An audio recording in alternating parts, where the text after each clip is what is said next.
Hi friends, welcome to our channel. இன்றைக்கி நீங்கள் பார்க்க போகிற ரெசிபி என்னென்னு பார்த்தீங்கன்னா கருவேப்பிலை தொக்கு தான். எப்படி செய்யுதுன்னு பார்த்துலாம் வாங்க. நான் வந்து ஒரு கைப்பிடி அளவு கருவேப்பிலை எடுத்து வச்சுருக்கேன். வெங்காயம் 2, தக்காளி 2 கட் பண்ணி வச்சுருக்கேன். பேன் ஹீட் ஆனோடனே எண்ணெய் ஊற்றிக்கோங்க. வெங்காயம் தக்காளி போட்டு நல்லா வதக்கி விட்டுக்கலாம். வதக்கினதுக்கப்புறம் நான் ஒரு சின்ன நெல்லிக்காய் அளவுக்கு புளி சேர்த்துக்கிறேன். அதையும் சேர்த்து நல்லா வதக்கினதுக்கப்புறம் நம்ம எடுத்து வச்சுருக்க கருவேப்பிலை ஆட் பண்ணிக்கலாம். கருவேப்பிலை சேர்த்ததுக்கப்புறம் கொஞ்சமாக நான் கொத்தமல்லி ஆட் பண்ணிக்கிறேன். நீங்கள் வேணும்னா ஆட் பண்ணிக்கோங்க, வேண்டாம்னா ஸ்கிப் பண்ணிக்கலாம். கொஞ்சமாக உப்பு ஆட் பண்ணிக்கிறேன். ஒரு ஸ்பூன் அளவுக்கு முருங்கைக்கீரை பவுடர் ஆட் பண்ணிக்கிறேன். நீங்கள் வேணும்னா கீரையாக கூட ஆட் பண்ணிக்கலாம் நம்ம கருவேப்பிலை போடும்போது. இப்போ இது எல்லாமே நல்லாவே வதங்கிடுச்சு. மிக்ஸி ஜாரில் மாற்றிட்டு இதை அரைச்சிட்டு வந்துடலாம். இப்போ பார்த்தீங்கன்னா நல்லா நான் அரைச்சிட்டு வந்துட்டேன். இந்த மாதிரி அரைச்சிக்கோங்க. ரொம்பவும் நைஸாக இல்லாமல் ரொம்பவும் குறக்குறன்னு இல்லாமல் ஓரளவுக்கு மீடியமாக அரைச்சிக்கோங்க.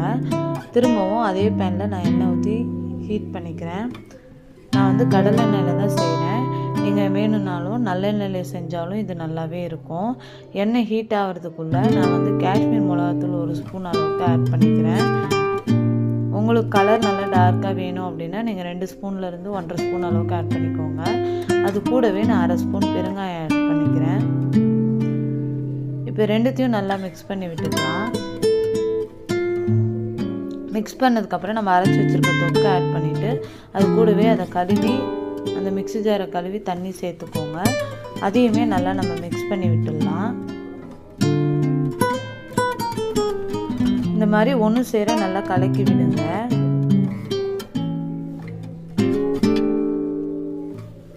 இப்போ பார்த்தீங்கன்னா நல்லா கொதி வந்துடுச்சு.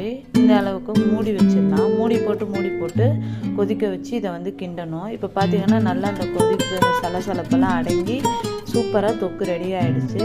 இந்த ஸ்டேஜில் நான் ஆஃப் பண்ணிக்கிறேன். நீங்கள் வேணும்னாலும் இன்னும் கட்டியாக கூட நீங்கள் செஞ்சுக்கலாம்.